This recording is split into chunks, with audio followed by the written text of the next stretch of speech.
Bonjour and hello, everybody. Thank you for joining us to discuss anti-racist science from cell to society, real solutions for real issues. C'est un plaisir d'être parmi vous aujourd'hui, and allow me to start by acknowledging that I'm speaking to you today from the traditional ancestral territory of the Anishinaabe, just north of Montreal here in Quebec. We have the privilege of having three seasoned experts for our discussion. Norma Dome from the Professional Institute of the Public Service of Canada, also known as PIPS, for those of you who are familiar. Harlan Pruden, who's joining us from British Columbia from Simon Fraser University, and also Arjuman Siddiqui from the University of Toronto. I'd like to acknowledge that Mizuka Kokolo sponsored and designed this presentation on behalf of Health Canada. And I'd also like to recognize the contributions of Danielle Naden, who provided advice and technical support. My name is Kara Tannenbaum, and I'm the moderator for this panel. I'm the Departmental Science Advisor for Health Canada, and I always feel a little bit uncomfortable when I moderate panels on anti-racism in science because I feel it's important to acknowledge my white, cisgendered, privileged upbringing and the fact that I have not had as much lived experience as others with racism in general and racism in science. It's really with great humility that I accepted to moderate this panel, just putting out there that I would have preferred that Mizuka or Danielle did it. But I'm still very much in the learning stage of becoming anti-racist, and thank you for accompanying me on this journey. For this session, our agenda today is to share data and evidence of examples of racial bias in science by going through 6 different themes of where racial bias in science may occur. And if you categorize in your head what those themes are, it might help you identify in your work or in your practice racial biases in what you do. Then we're going to invite you to share your thoughts. We're going to hear from our experts, and then we're going to have a lively discussion. So that's the agenda for today.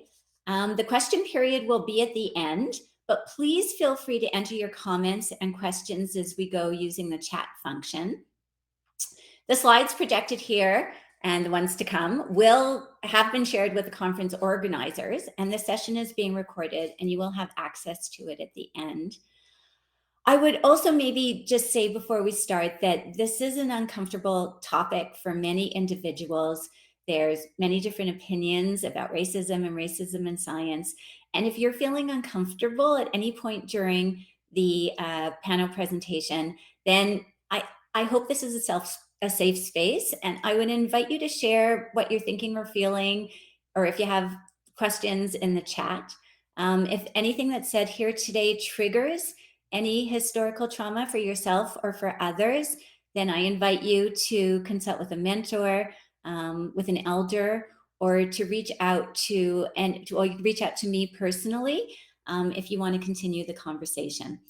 So just wanted to put that out there. And now I think that we're ready to go to the next slide and jump into the content of the presentation.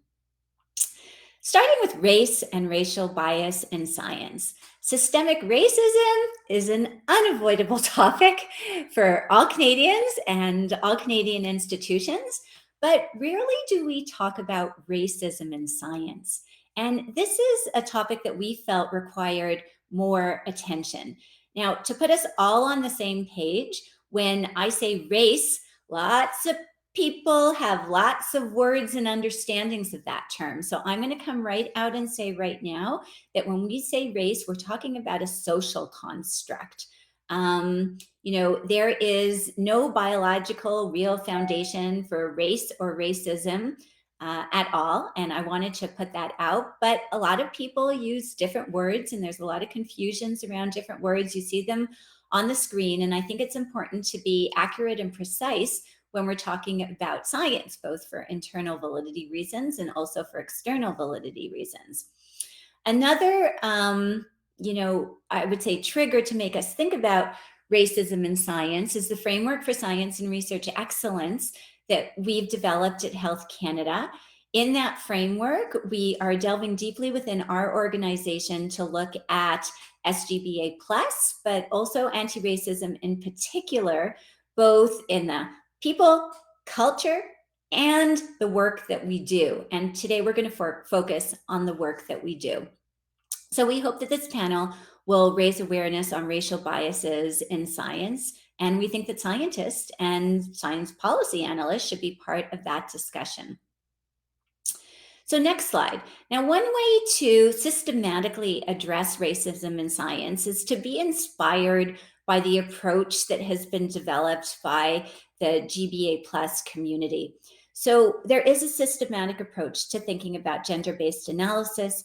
It starts by identifying the issue, then challenging assumptions, gathering the facts, doing your research, consulting, developing options, and then making recommendations, monitoring and evaluating what happens, whether there's intended or unintended consequences when we use science to inform policy that then has an impact on all Canadians, and then going back to the beginning and rethinking about it again. So this is the kind of approach that should not just be limited to sex and gender. It's an iterative, flexible approach, systematic, that means we have conversations, we continue conversations, we grow and learn as we go, and it really applies to any dimension of diversity. Next slide, please. Let's start with our first case. Let's hit the recording. Please listen carefully to this scenario, and then we are going to ask you a question about it. We're starting with lab sciences.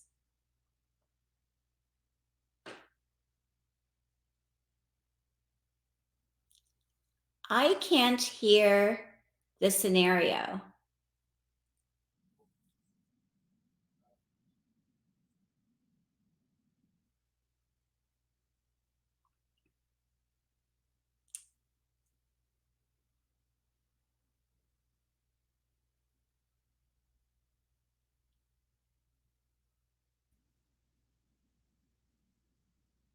The PowerPoint has to be on presentation mode, I believe.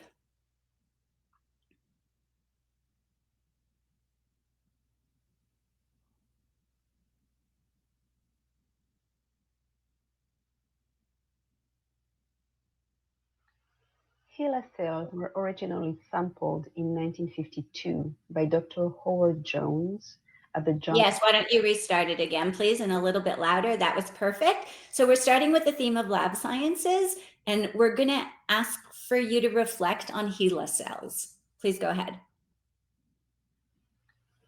HeLa cells were originally sampled in 1952 by Dr. Howard Jones at the Johns Hopkins Hospital from an aggressive cancer that had developed in the uterus of Henrietta Lacks, a young Black woman of lower socioeconomic status.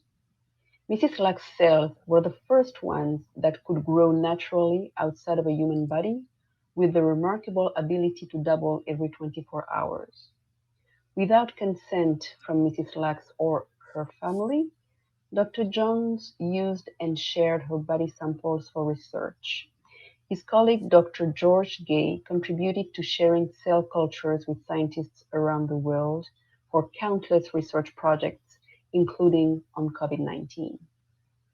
Millions of people have been benefiting from Henrietta Lacks' body parts up to this day, from scientists advancing their career, to pharmaceutical companies making commercial profits, to patients receiving new treatments. Yet Mrs. Lacks died shortly after her cancer diagnosis, and her family lived in poverty. Even though such instances were common in the 1950s, and practices have evolved since then, ethics issues around HeLa cells are still subject to debate today.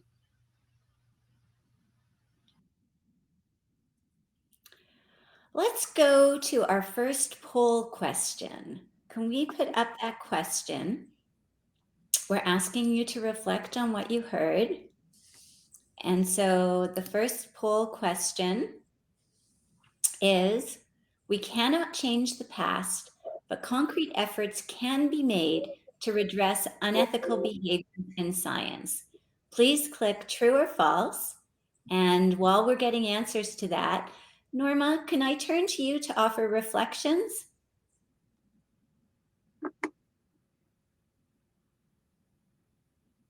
Thank you very much. Can you hear me okay? Yeah.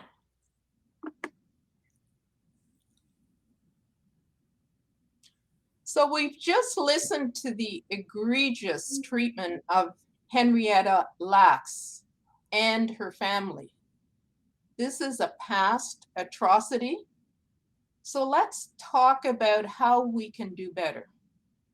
That is real solutions, how you can work towards building an anti-racist laboratory. I'm going to emphasize a few points. This is not meant to be comprehensive, but one of the things that you and I can do in the laboratory is lead informed discussions about anti-racism in your lab on a regular basis. So what does that look like? Standing item in meetings could be 3 questions. How were you an ally since our last meeting? Did you note any microaggressions? What was your response? Some of you may know that over the last decade, I've been talking about resolving conflict by using emotional intelligence. And one of the techniques that I display in this workshop is a self-focus wheel. And I believe that in these weekly, monthly meetings that laboratory members can have with each other, they can use this particular self-focus wheel to address racial issues in the lab or associated with the lab. So what does that look like? So we could have the issue stated, just the facts without emotion. Then the next quadrant in this self-focus wheel would be talking about senses. What did you see? What did you hear? Again, without emotion. Depersonalize. Feelings. Were you sad, angry, guilty? And what were your beliefs? Would be another quadrant. What kind of cultural beliefs did you go into this issue with? Another quadrant would be wishes. What do you wish would have happened? And then we get into the planning, the action plan that you could develop from this. Options. Most of us have had briefing notes that we've written for our managers or senior managers, and we've usually given 3 options. So you would do this for this particular issue or conflict. While you're going through all these quadrants in the self-focus wheel, the other folks present are only listening. They are not interrupting, they are actively listening. And then you would open it up to everybody for actions, to discuss each and every one of the options and come up with a win-win scenario. So what else could we do? We can address racism in our lab and field safety guidelines. And you must have heard the expression over the last couple of years, nothing for us without us. Again, incorporate the folks that have been marginalized in the discussion, in the policy development, so that we're not repeating systemic racism in the workplace. Another thing we can do is publish papers and write grants with BIPOC colleagues in mind, present and actually doing the work. Basically, you're acknowledging our contributions. You can also evaluate your lab's mentoring practices. I don't know about you, but when I did my master's and moved down from Ottawa to University of Western Ontario, I did not have the best mentors. My indoctrination to the lab on the top floor of the building where I was doing my toxicology research, I had two Caucasian young men who thought it was a joke to show me how to work with rats and slam their heads against the sink before working on them. So I guess you could say I did not have the best mentors. We can also amplify voices of BIPOC scientists in your field. In other words, promote us. We can support people of color in the efforts to organize. Don't feel threatened when we try to organize. Don't fear the organization. We are trying to come up with solutions, and we're trying to do something we haven't done in the past, and that's work together. We've always been in silos and absorbed everything personally. Also, point in case our moderator for this session is modeling the way in supporting this initiative on EDI in science. What else can you do? Intentionally recruit BIPOC students and staff. How was I recruited? I had Dr. Greenhall at the toxicology labs at Agriculture Canada in the NEPB building when I was a student. Subsequently, I was rehired the next summer, and he also provided a reference for me to attend University of Western Ontario and do my master's in pharmacology and toxicology. I was fortunate. However, this can be elevated by building into advertisement competitions for BIPOC student and staff, giving them priority for the positions. Adopt a dynamic research agenda.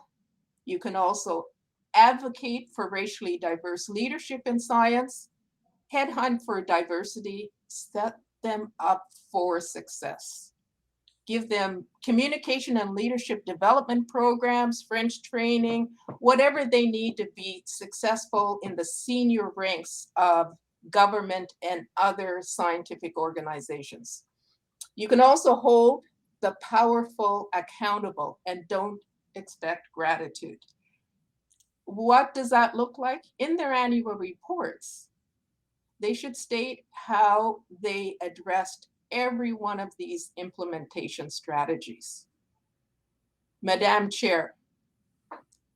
Thank you so much, Norma. Great tips. Let's go see what the answer is to the poll question. So I think we have a very attuned audience. I think almost everybody got the answer right. We cannot change the past, but concrete efforts can be made to redress unethical conduct in science. The answer is true.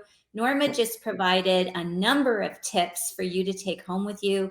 If you're a scientist, if you have lab meetings, we all know that we have regular weekly lab meetings, so put it on the agenda. If you work with the results of lab science, then by all means promote and sponsor the scientists from the BIPOC community, so that they get the language training, so that they get to the leadership skills. And then if there's something within your research which makes you wonder, well, where did these cells come from? Or where did this data come from? Or is it representative or not? Then ask questions, research, disseminate the evidence, do some fact finding, educate others if there are racist practices embedded in or culture changes required, and look at laws, policies, practice guidelines to make sure that you prevent something from happening in the future. And finally, if you recognize that, for instance, if you are using HeLa cells, then figure out a way to maybe apologize for that, compensate and repair for those who are most affected. So let's move on to the next theme. The next theme is science funding. Let's hear the scenario. Require funding, and funding applications require review and approval. In an article published in Reproductive Health, El Mowafi et al. Identified research.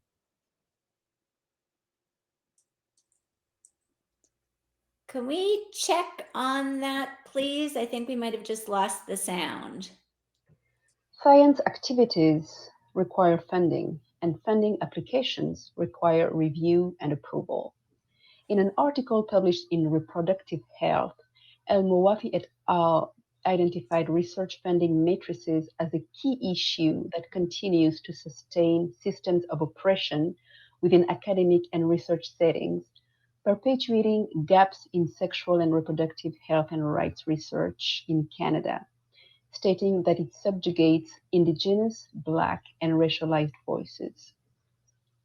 In 2016, at the Canadian Science Policy Conference, Dr. Holly Whitman shared her assessment that racialized minorities remain underrepresented in the prestigious Canada Research Chairs program. As for the Canadian Institutes for Health Research, they recently found that only a fraction of visible minority scientists applying for funding end up receiving it, that some of them are subject to discriminatory comments from the reviewers, and that they experience limitations in their career progression.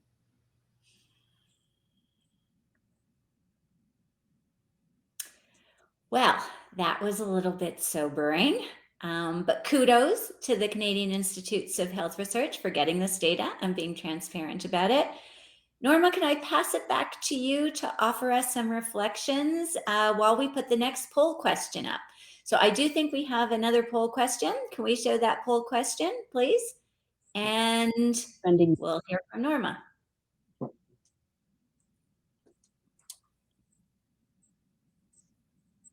Now, not sure we got the poll question up there. We seem to have the answer, but I'm going to let you take it away, Norma. Okay. Did you want to mention the poll question? Sure. I'm not sure if it went up, but we could certainly read it out loud. So the question is on the next slide. The question was, it is estimated that only half of visible minority applicants obtain CIHR funding for their science projects. True or false? Well, so there's lots of discussion on science funding. And I'm going to take you from the academia and industry science funding to the public service funding. As most of you know, I've been in the public service as a scientist for the past 30 years, and I am now looking at improving things in the workplace as Vice President of the Professional Institute of the Public Service of Canada. Did you know that Canadians want federal science funding restored to 2011 levels? According to 2016 OECD figures, the most recent available, Canada ranks 21 out of 27 of the OECD countries in the amount it reports spending on science. Under the former Harper government, many federal departments had their science funding slashed as a result of sweeping public service cuts. You may remember that. Between 2012 and 14, a total of $223 million in intramural funding was eliminated.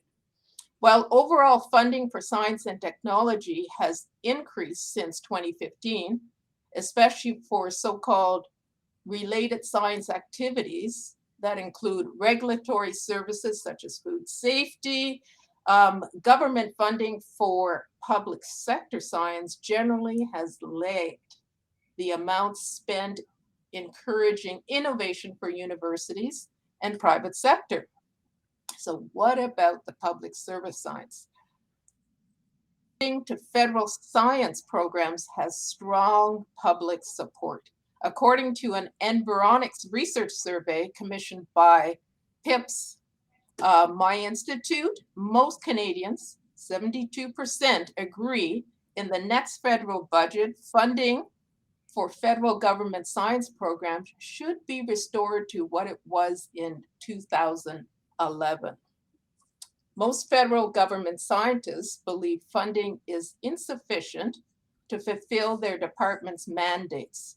So according to 2017 survey of federal government scientists, we are well over half, 58% to be precise, believe their department does not have sufficient resources to fulfill its mandate.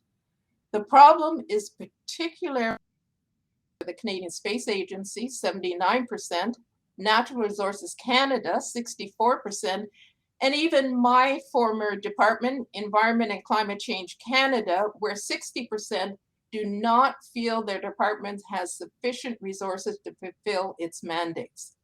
Only 41% believe the policies and decisions are always made with the best available scientific evidence and information. Now, moreover, only half, 51%, are satisfied with the use of scientific evidence in decision making. So funding for federal government R&D is lower now than in 2011 under the Conservatives. So, you know, we need to concentrate on, I can give you more numbers, but I just want to say that federal government R&D work is in danger. R&D spending in 7 out of 18 departments is lower in 2018, and that's science departments, 19 than it was in 2010-11, including most of the big 5 science departments.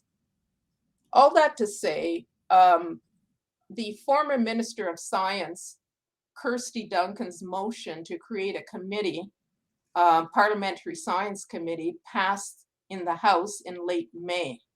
So we're looking forward to more concentration. We as PIPS, the Professional Institute of the Public Service of Canada, have partnered with various organizations such as Evidence for Democracy. And you may remember that they did a lot of advocacy for unmuzzling of scientists and rebuilding public science capacity. So we continue to partner with them. And as far as PIPS is concerned, our ask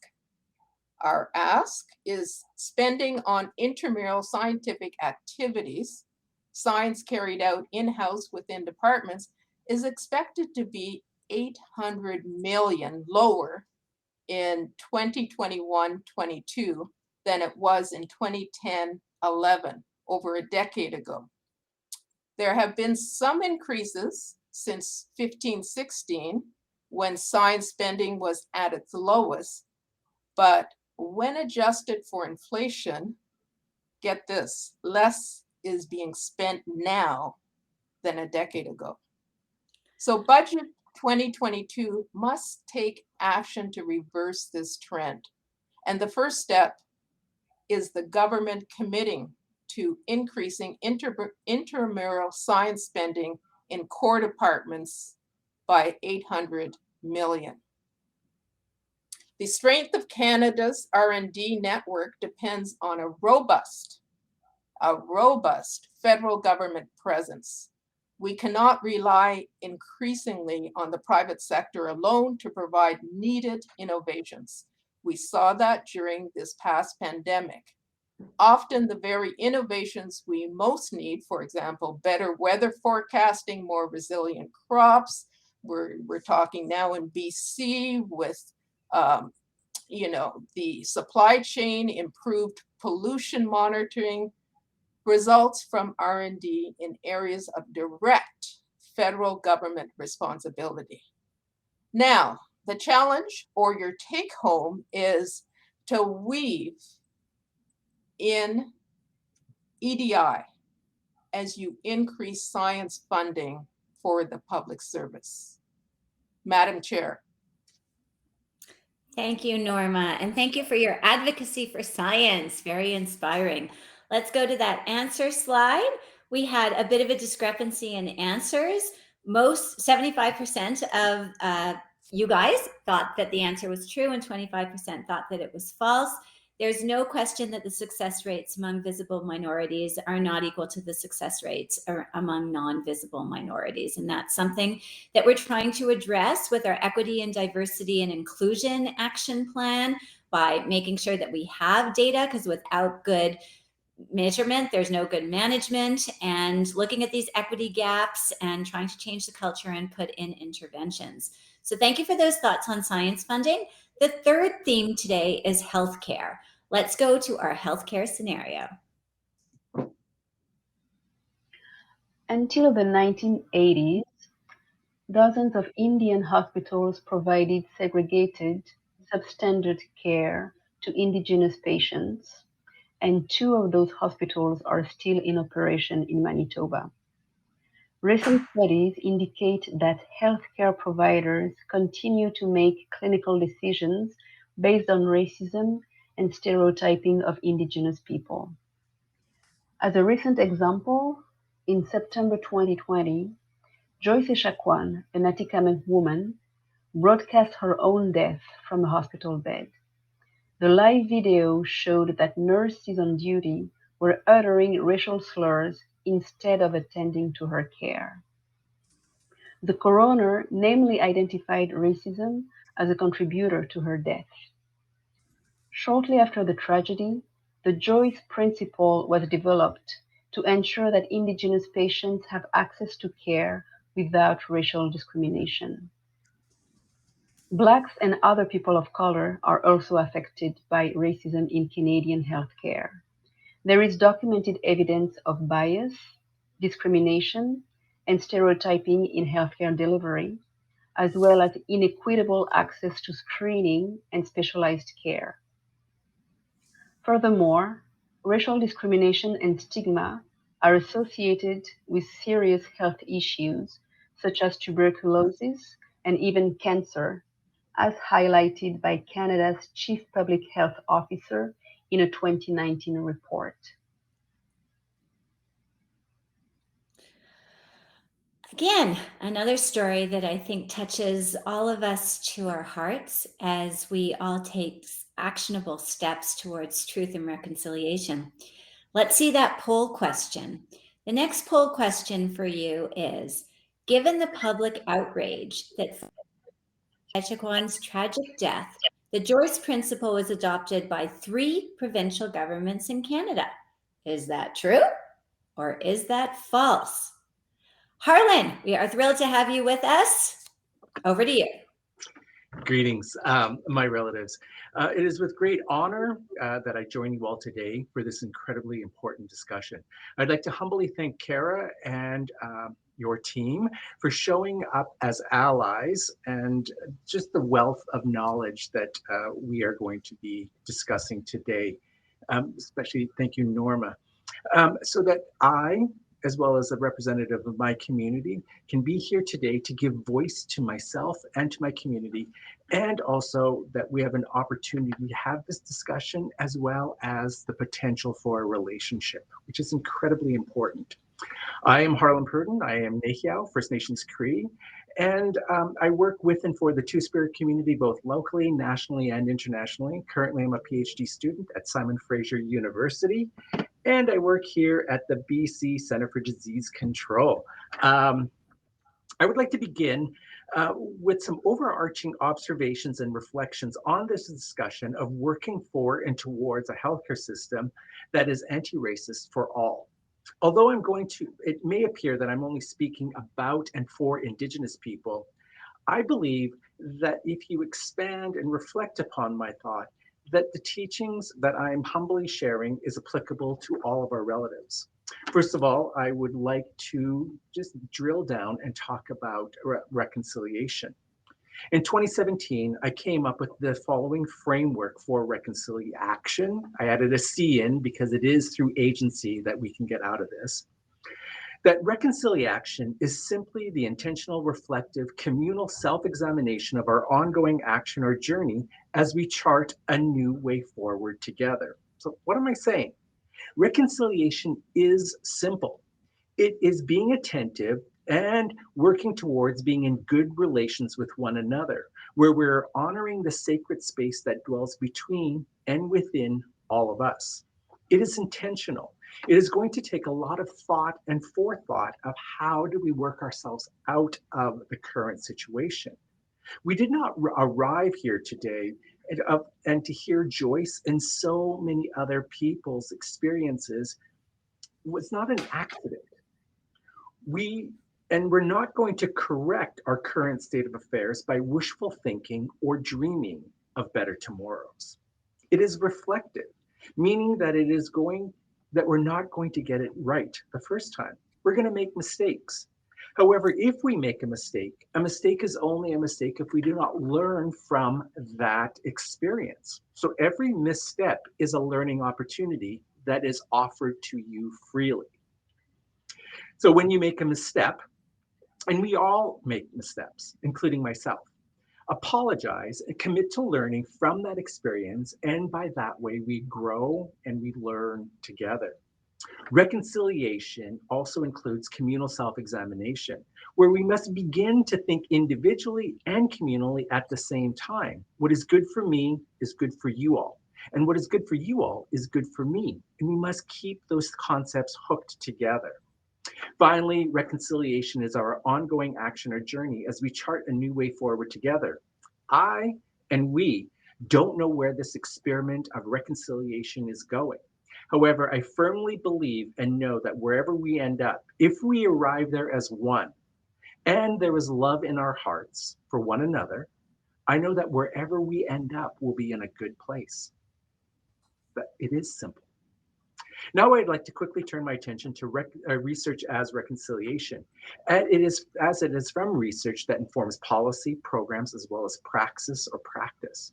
So it is important that we begin there, because I'm assuming that many of us are not front end or front line healthcare service providers.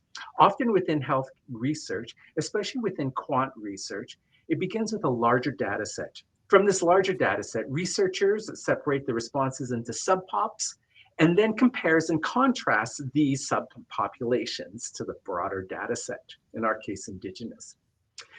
This is the normal and usual way of doing research and scholarship, which is often problematic as it is fundamentally creates a structural inequity that can never be overcome, and maybe implicitly support white supremacy.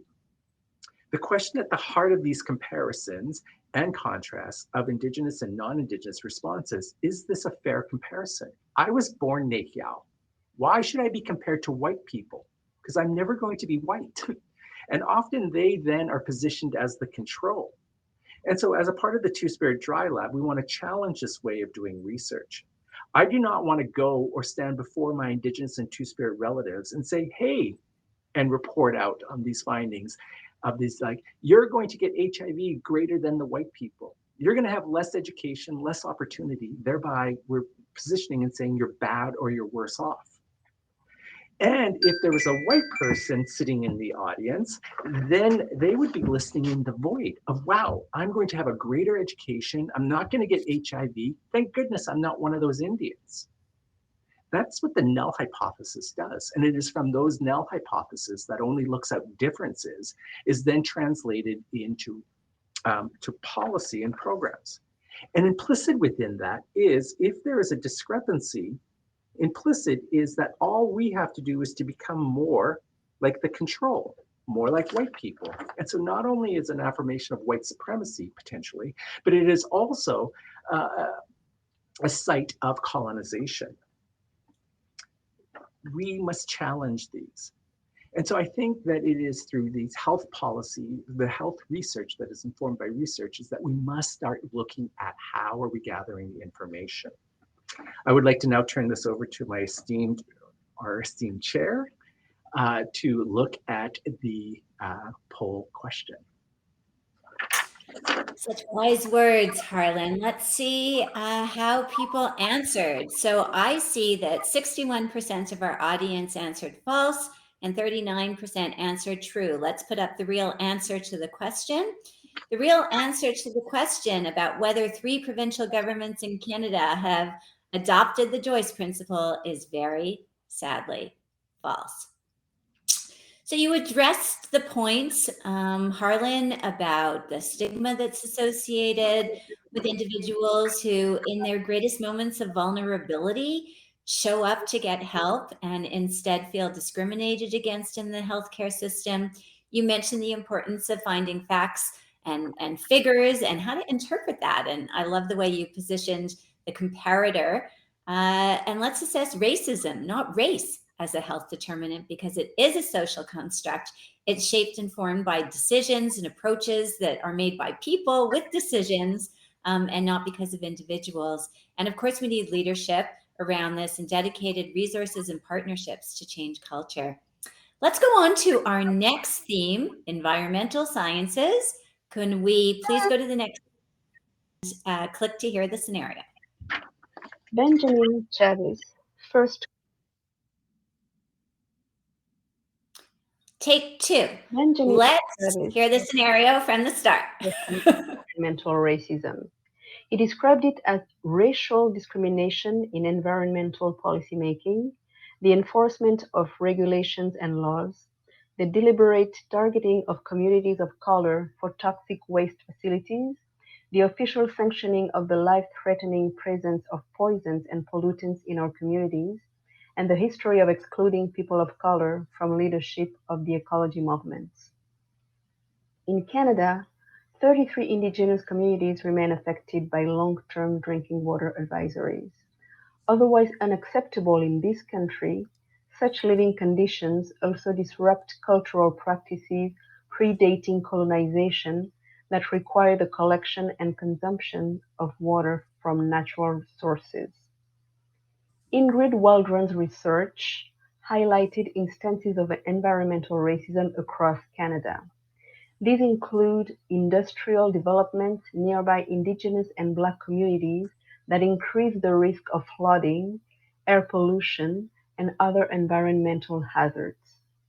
Dr. Waldron's work was popularized in the Netflix documentary There's Something in the Water and was cited in a 2020 report commissioned by the United Nations General Assembly. In a UNESCO reflection paper, she explained that the combination of socio-political factors that enables environmental racism include poverty, lack of political power and representation, lack of protection and enforcement, and neoliberal policy reform. Let's go to the next poll question. So the next question is, meaningful consultations with communities are all that it takes to prevent and address environmental racism in Canada. True or false? Over to you, Harlan. And we had I think, aspirational question from the audience about how many provinces did adopt Joyce's principle. Maybe they're hoping that we'll say it was 10, but over to you.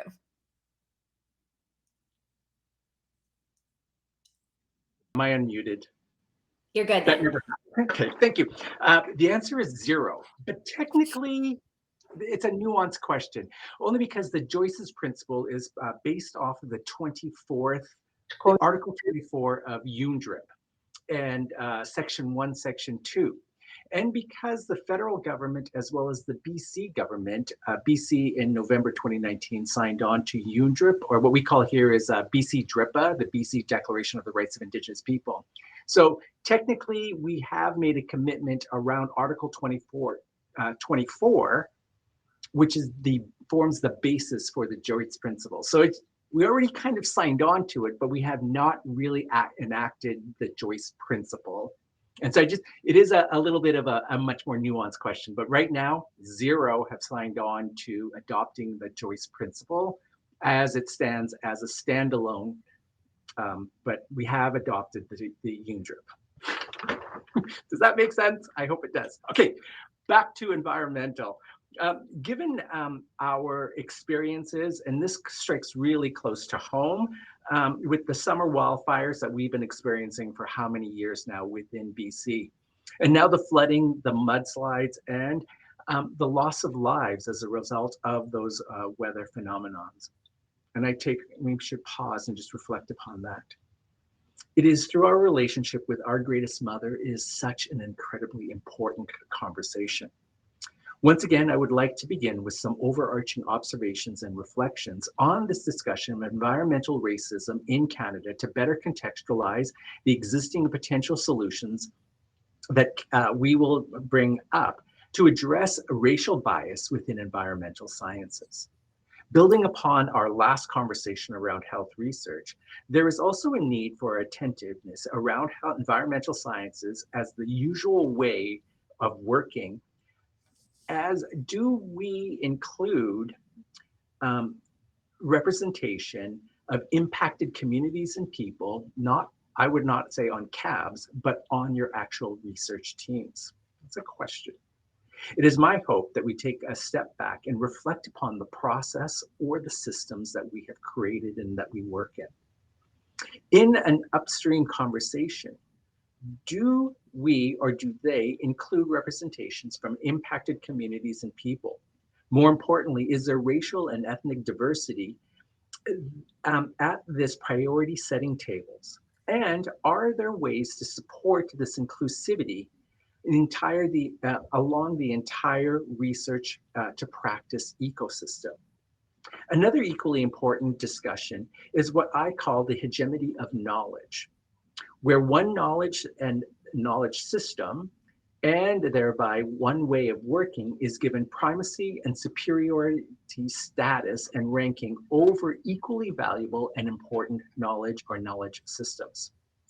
In biology, they were often taught that man, cisgendered, sits at the top of the food chain. It is when we close your eyes, we can see the triangle of the man at the top of that triangle. However, it is not in our way, my Cree Nehia way, that we are taught to see the world. Instead of a triangle, we see circles within circles, and each circle connected to one another. We see how our relatives like Brother Bear, Grandma Salmon, Cousin Grass, and Auntie Otter. And we are taught that we are one and only one in this world around us. This reminds me of a story that was shared with me by the amazing and great thought leader and scholar, Vine Deloria Jr., who is a member of the Lakota Nation. One day, a couple of non-Indigenous scientists were doing what they do best, study us, Indigenous people. Some of the Lakota community members shared how a certain berry that they found in their territory and how that berry prevented a certain ailment. The non-Indigenous scientists were intrigued by this conversation and about this cancer preventative intervention. And so they asked the Lakota people, how do you know about this berry? And the Lakota elders said, oh, Brother Bear told us, which immediately the non-Indigenous scientists deemed as absurd and nonsensical and promptly discounted and dismissed this knowledge. How is it possible that a bear can speak, let alone share this knowledge of this medicine? Many years later, another non-Indigenous person was on their territory and was studying the diet and the eating habits of bears. Musquash is how we say it in our language. And what that scientist noticed and observed that these bears were consistently seeking out this certain berry. And upon further inquiry and properties into this berry, they discovered that this berry had anti-carcinogenic properties. The scientists, in their exuberance, shared this great discovery with their peers within the academy and in journal article after journal article, and got beautiful posts and positions within the academy, an economic benefit. And they went so far as to share that with the local Lakota community, which the community members and the elders promptly shared. Yeah, we told you that many years ago, that Brother Bear told us. There are so many teachings within this story. And I think it is the context of the hegemony of knowledge that lays at the heart of this. I really wish that we could explore and share your own personal teachings and learnings from this story. However, I would like to leave it there and turn our attention to some of the existing and potential solutions of addressing racial biases in environmental science that Kara will take up. But before I humbly turn this over to our esteemed chair, I would humbly thank you and all of our guests that have joined us, as it is one of the most precious gifts of time in your system that you offer and have blessed and given us. I also humbly thank Kara and her team for their hard work and effort that they bring us and convene us today. Finally, I'd also like to thank all of the courageous leaders, thinkers, doers who have come before me, who have taught and given of themselves and often their own lives, so that I and other members of my community can be here today. It is on their shoulders that I stand with and share and speak my truth, and so that we may be in better relations that is built on mutual respect, honor, and yes, even one day love, as we work for better tomorrows together. It is with the greatest humility and honor that I raise my hands in gratitude, like the Coast Salish people, and I offer how we say thank you to a group, a formal thank you in Korea. Informally, we would just say hi hi. And the closest expression that we have to goodbye is eksamaga. But unlike the finality of goodbye in Cree, eksamaga means that once our paths have crossed, they're forever intertwined and they will cross again, either in this life or in some other life. It is all about relationships. It is with the greatest honor and respect that I turn this over to our esteemed chair. Thank you. I offer my hands in gratitude, ex Hamaga. Harlan, I'm sure I mispronounced that, but you could correct me after as I strive to learn. Let's go to the answer to our poll. So, our audience felt that most people thought that this was false, so that's the correct answer. And indeed, it is false. It will require partnerships, policies, calling on Indigenous communities to put forth their knowledge, their science about what makes nature and Turtle Island, I guess, Mother Earth, happy and healthy. It will require collaboration, awareness, and coalitions. So thank you for those very wise words.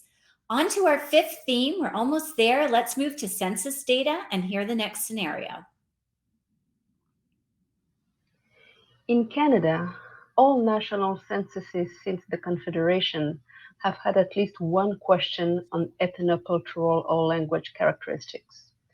Over time, these questions have changed in terms of wording, format, examples, and instructions. Such parameters continue to be influenced by socio-political trends and related racial biases, which can affect data validity and interpretability. Indeed, some key terms used to characterize ethnocultural diversity are statistics, meaning that these terms are created for a specific goal to classify individuals who may not otherwise naturally use these terms to describe themselves. Classic examples of statistics are the umbrella terms indigenous and visible minorities. Because these terms are enshrined in Canadian law, they can serve as references to facilitate equity gap analysis. However, they can also erase the identities and needs of more specific communities, hence hindering targeted monitoring and corrective action.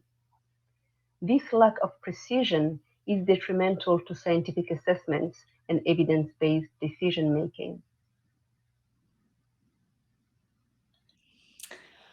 Another interesting perspective on the way we collect data and maybe how we can do better.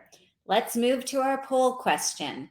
Our poll question asks, Indigenous peoples are a subgroup of visible minorities according to Canadian law. Is that true or is it false? And I'm pleased to pass the floor to you, Arjumand, to share your perspectives on this topic. Thanks so much, Kara. Thanks everyone for having me. So let me start by saying that the reason to collect data on race could be reasons, and some of them are really useful and some of them are nefarious. So one issue to think about, and I don't think we can resolve it here, is whether or not we think that we should collect statistics for the reasons that it provides benefits, even while knowing there can be nefarious uses of those statistics. And, you know, I tend to come out on the side of wanting those statistics, because I do think it gives us a way to understand what's happening in our society in a systematic way. The statistics that we collect, as the audio clip suggests, are situated not in any kind of objective truth. The categories that we use for identifying race, ethnicity in Canada on the census and in other surveys and so on are socially constructed, and race itself is socially constructed.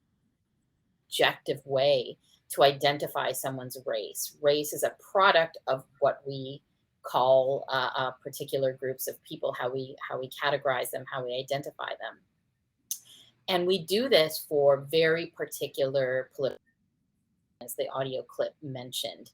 And part of the question about the census variables, it's true that one issue is that they may not reflect categories that we identify ourselves by. And that can have all kinds of implications. It could mean that the census is out of touch with what categories are normally used in Canada. It could mean that the census has a different purpose for than we have. So one issue is, what categories do we actually use for the census, and do they resonate? The audio clip kind of focused on this issue of whether we see ourselves in these categories. But I want to point out that one of the key features of race is that it is a big determinant of how we're treated in society, and the access that we have to resources and opportunities based on racism, based on discriminatory practices by not just individuals, but by policies, institutions, and other structures. And so part of the question in terms of the way that we categorize race is to understand whether it reflects, those categories reflect the groups in our society based on how people are treated in society. There's a really interesting paper from the US that looks at the racial identity of people from South American countries when they immigrate to the US. And they ask interviewers to rate the skin tone of individuals that they're surveying. And then they ask those individuals, how do you rate? And it's really interesting. So many people who interviewers would rate as the darkest skin tone possible identify as white. And so the question is, what would be the right racial category for them? Is it what they identify as? And a separate conversation about why they identify as white. But you also want to know how they're going to be identified by society, because it can be highly predictive of what their access and opportunities are going to look like. So on the one hand, yes, categories have a lot to say about empowering us, making us feel like we're in our own skin and not answering questions about categories that we don't belong to. But I do think that it's important to keep in mind that one of the main purposes of census categorization of race, of Canadian statistical categorization as a country, is to figure out where systematic disadvantage is occurring. And that tends to be mostly identifiable by not how we identify, but how others identify us. So that's one issue. And the second issue is, what are some of the good reasons to use these stats? And I've had a lot of people interview me over the course of the pandemic who have said things like, well, you know, if we collect this data, it's not like anything's going to change. Nothing changes. We still maintain the same sort of racial inequities that we started with. And actually, I think that's probably true. It's sad, but it's true that in the short run, at least, and most of the time, even in the long run, the stats don't actually on their own create change. You need political will and social will to use those stats to create change. But I still maintain that knowing what our society looks like knowing what the problems are, knowing if they're getting worse or better, if they're responding to policy or not, is important. Two quick examples, one from Canada. Recently, in the last 6 months or so, the Ontario government rescinded a program that tracked grade 9 students into more academic or more applied tracks. And they rescinded that based on the notion that it looked like it was an extremely racist policy. It was tracking Black people, particularly Black boys, differentially into applied tracks. So they got rid of grade 9 tracking or streaming. I think they did anyways. And the question now, from a perspective of collecting those statistics, is, did it work? Did rescinding that streaming practice actually improve outcomes for Black children? We don't know if we don't have the data. And so we should have some sense of whether our society is responding to the inequities that are present. And it's very difficult to do that if we don't have systematic evidence. The second example is from the US. When President Obama was president, he gave a speech and he said, look at the unemployment rates for Black people. They're coming way down. And this is a huge success of our administration. And some economists went back and looked at that data, because in the US, you can readily differences in all kinds of socioeconomic indicators by race. And they said, yeah, it's true. Black unemployment has come down, but so has white unemployment, and the gap has not changed. So the inequity between the two groups has not moved, even though both have a downward trajectory of their employment rates. The inequities persist. And I think we need to know stuff like that. And so collecting this information in meaningful ways with meaningful categories that reflect the kind of racist institutions we have and the kind of ideas we have about race and racism is important, just because we should know what our society looks like, even if it is true that the stats alone are not enough to move things. And I'll hand it back to you, Kara. Thank you, Arjuman, for that perspective. Really interesting. What I'm hearing is that data could be your enemy or data can be your friend. And it's all what intention we put forward to use that data. Let's see what people said about the answer to the poll question. So Indigenous peoples are a subgroup of visible minorities according to Canadian law. Let's put up the slide with the answer.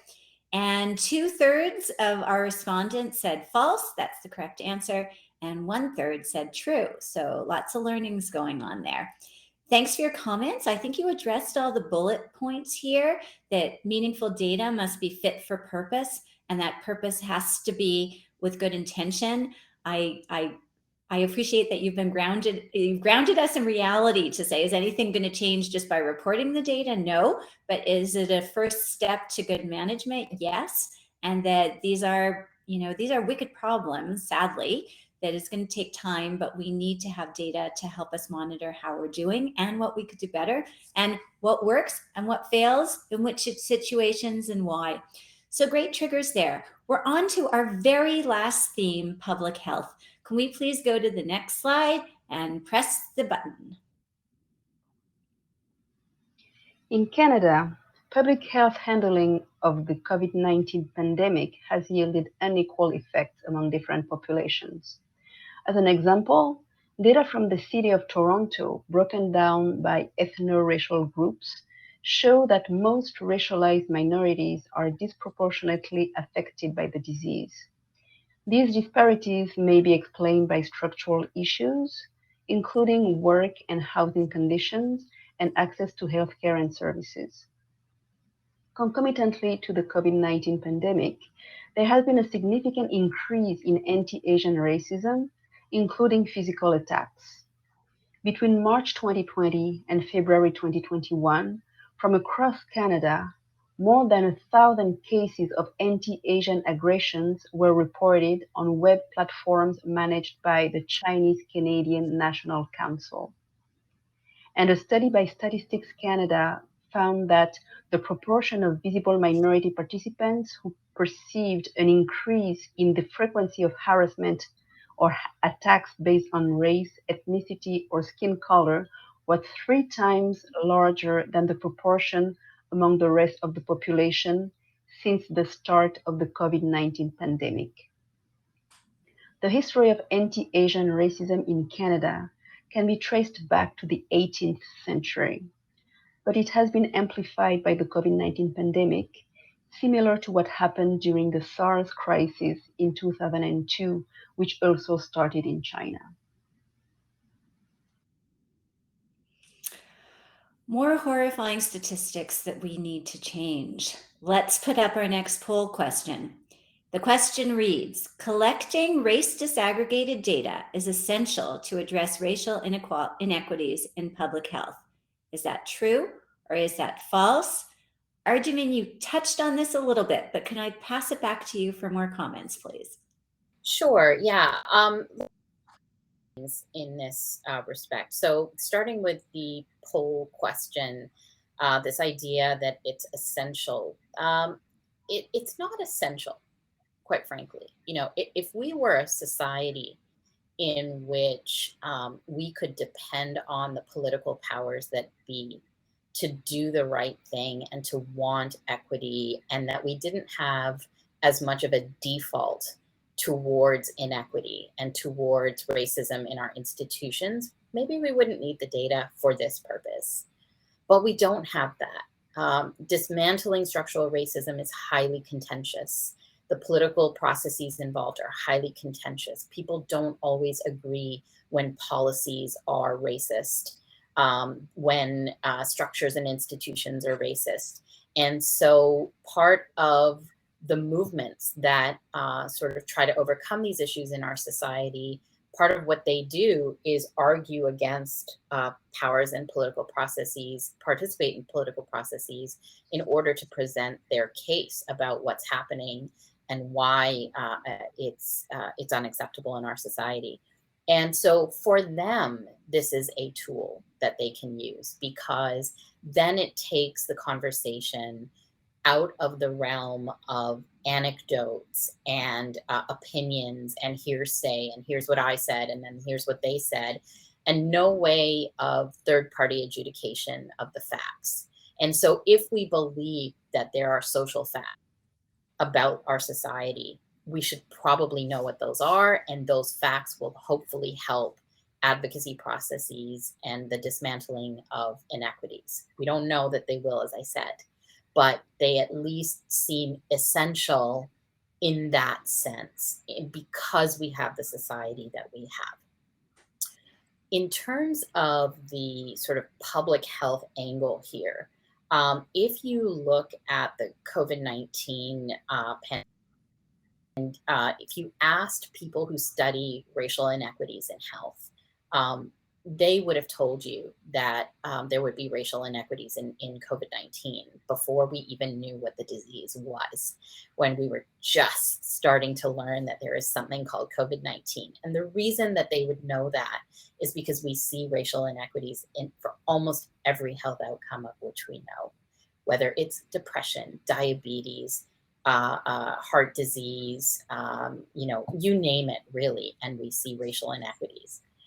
And the reason we see those inequities is because no matter what the kind of biological, behavioral,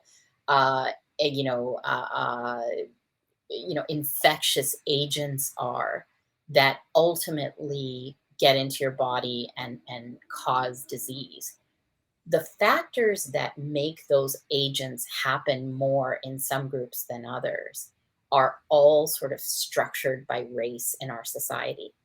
So if you look at racial inequities in COVID-19, meaning Black and brown people were more likely to contract COVID-19, the reason for that is not because we have any racial differences in how COVID-19 is ultimately taken in. We get it all from exposure to air. It's an airborne illness. But the issue is that racial groups differ in their risk of being exposed to air with COVID-19. Why? Because racial groups differ in terms of the jobs they do.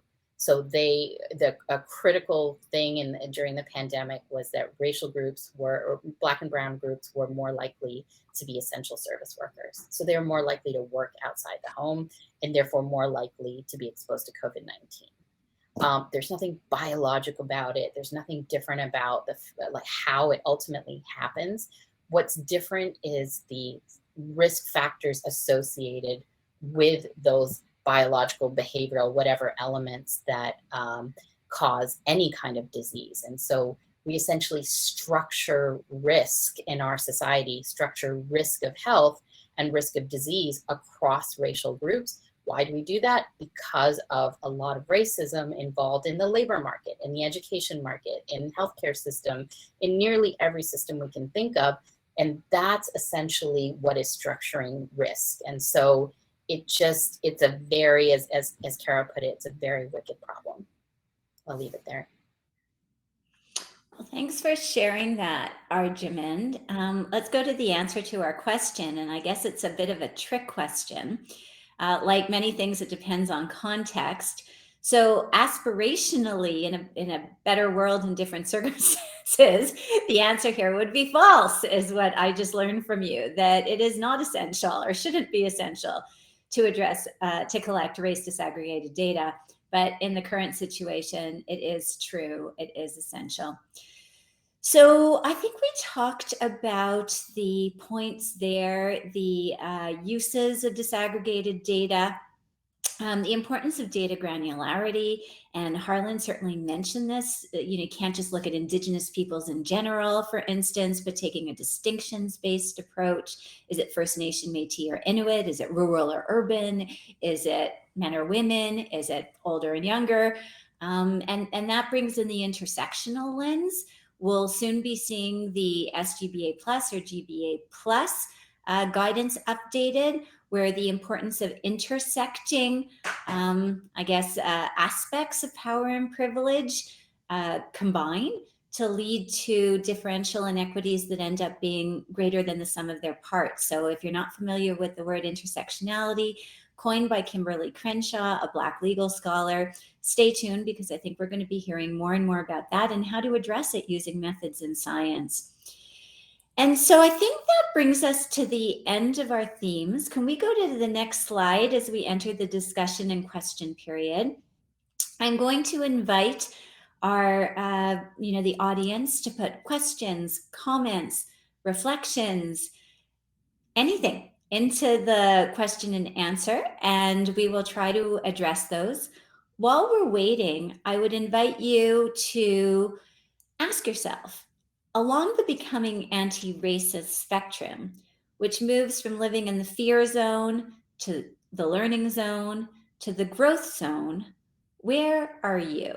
And I don't know about your screen, but my screen, that's a little bit small, so you may have to get a little closer to read what defines you being in the fear zone, and how you would know if you're in the learning zone, and how you would know if you were in the growth zone.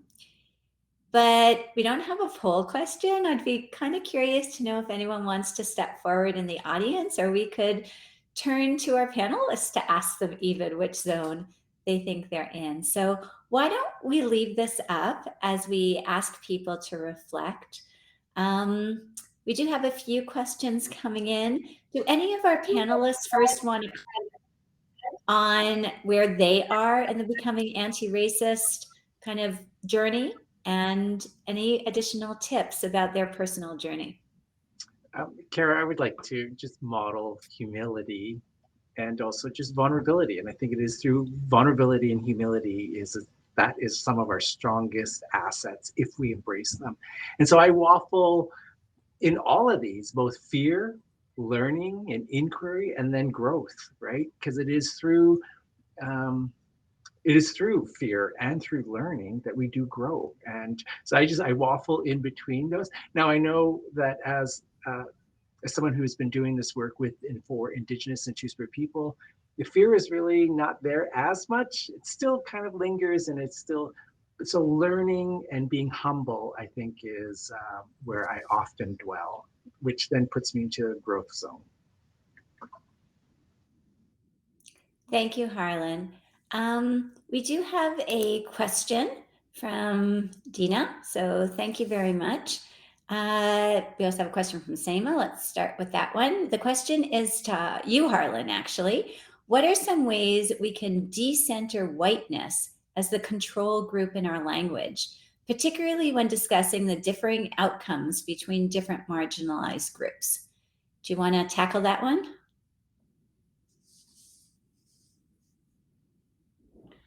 It would be better if you put your mic on. Probably didn't realize you turned it off there. But we all want to hear what you want to say. That's all. That never happens. It always, what a great question. So I have like one way in which the Two-Spirit Dry Lab, the Two-Spirit Dry Lab is founded here in the BC Center for Disease Control, is we were looking at, we just did a publication for in the Journal of Indigenous HIV Health Research. And what we did was looked at the drivers of sexual health knowledge. And we have this larger data set, SexNow. We extracted the Indigenous respondents, and what we did was we ignored the broader data set and we did intra-group comparisons. And so we were like, what are the drivers of sexual health knowledge? Are there differences between those who use Two-Spirit and those who identify as gay, bi, or an Indigenous man who has sex with men? And we found that there were significant differences between those two groups. And we're like, is there differences in the drivers of sexual health knowledge geographically, those that live in urban settings as opposed to rural and remote? And we found significant differences between those two groups. And so I think that is a better comparative. Now, I'm not saying that we should have a total moratorium and stop with the null hypothesis or the compare and contrasting, right? I think that if you do that analysis and you find that there is a difference, then the inquiry becomes, why is that difference there? And what is going on in that community? And not in relation to outside of the community, but do some intergroup analysis. And so I think we try to take a two-eyed seeing approach to the work and to this discussion, which makes it much more nuanced and much more difficult. What I'm saying about two-eyed seeing, that's Albert Marshall, a Mi'kma'ki scholar, that from one eye, we see the goodness. And there is goodness that colonization and our white relatives have offered. It is not all bad, like quantitative analysis when used in a good way. And from the other eye, we look at the beauty and the gifts of Indigenous ontologies, epistemologies, and methodologies, and what they have to offer. And we lift up both systems. We don't play them off one another, but we build upon the strengths and the beauty that each system has to offer. So we take quantitative analysis, and what we do is we use that tool to dig into and use it in a service of good, rather than just looking at the null hypothesis, which is often what it is used to do. I hope that answers that question. Thank you, Harlan. We actually have another comment about whether the use of quantitative data often skews what we want to know and colors data validity in STEM. Arjuman, do you do qualitative research? Do you want to maybe comment on that? So I don't do qualitative research, so I can't speak much to how it skews qualitative research. I think that it's probably worth understanding like what they mean by skewed. And probably the second piece of that is it might be helpful to get an example. So it doesn't have to be right now, and I can respond in the chat as well if we need to move on. But it kind of depends, I think, on what they mean in those contexts. But yeah, I'm not a qualitative expert at all, so I probably won't be able to offer too many insights. Well, I'm a big believer in mixed methods. I don't know, Norma or Harlan, do you use qualitative data in your research, and do you have any comments? And if not, we'll let Arjuman comment in the discussion group. We're all stuck on quantitative. So I think that's the answer to your question, that if we actually were doing more qualitative research, then there would probably be a good balance, and we wouldn't always have to, rely on numbers, which it has been said are just, lies, and then more statistics, depending on how you turn them, how you use them, and how you dress them with intention. So maybe as we continue on asking people to reflect on where they are in the becoming anti-racist journey, Norma, you provided a really good framework for how to bring forward and challenge maybe what some people see as racism within scientific practices by bringing it forward during lab meetings, by speaking very, I think, factually about it first, and then speaking about it in reference to yourself. But sometimes people have trouble finding the words to do this. They might want to do it, but they feel uncomfortable. So can you for us? Can you pretend that you just heard all these great panelists speak about this, and you want to go back to your workplace and you want to say, I attended a really interesting session and I'd like to address, bring up the issue of anti-racism in the work that we do. Do you want to role model what that conversation might look like as if you were the one doing it? Well, thank you, Madam Chair. I would focus in role modeling that on the self-focus wheel, and I would try to make it active listening followed by interaction and discussion. So, for instance, you may have an issue where at a meeting there was microaggression and nobody did anything about it. So at your next lab meeting or management meeting, you may want to put that as a standing item on the agenda. Not particularly the actual incident, but you could say, discussion on systemic racism. And then you would ask the questions. Did anybody notice any microaggressions this past week? And sort of try and see if you could tease out the information and get the discussion going naturally instead of you putting forward a question or a prompt, so that it would be natural. And it gives people a chance to think, because I find when people have to put something forward that they're uncomfortable with and have that uncomfortable discussion, they would rather not be front and center, but they would rather it be a wholesome discussion with the whole group. Once you get it started, then you would be surprised the learning and the growth in that last slide that would be naturally happening just by having that as a standing item. So then you could go, the issue, what I saw was, and it could have been, for instance, and this is something real that happened to me a couple of decades ago. I was working on a project for a number of years, and I was partnering with Health Canada at Environment Canada. Everybody got a recognition plaque when the project was over, except for myself. And nobody said anything. Nobody did anything. I think one person who was probably responsible felt guilty and kind of followed me back up in the elevator. But being the only Black person in a Caucasian science-based and mainly male environment, I did not do anything. Now, I'm sure if you put that as a standing item, somebody would have said, why did Norma not get any recognition plaque?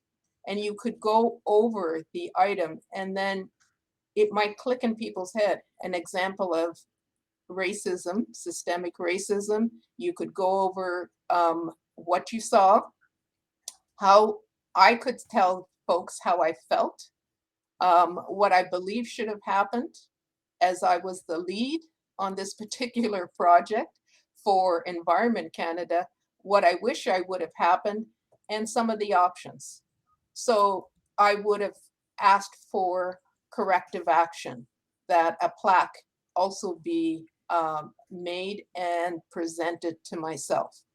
So there's an example of just how you can address that, and people will go away thinking. And it just, I don't think it was deliberate, but it's that unconscious bias. And once it's done, it's done. But there's always an opportunity for some corrective action. Over to you, Madam Chair. Thank you. Thank you, Norma. So here are our panelists. Please raise your hands in a big round of applause as we come to the end of our session. I really feel humbled by the wisdom that was shared, how informative it was, how brutally honest you all were, both in sharing your personal experiences and also just putting on the table, Harlan, as you said, are we discovering this, or is this been here all along? And how could we move forward with corrective action, Norma? Arjuman, I really liked how you said we shouldn't need this to happen, but it does happen. So my wish for everyone here is that in the future, all of the things that we need to do now won't need to be done. So let's be aspirational and optimistic about that.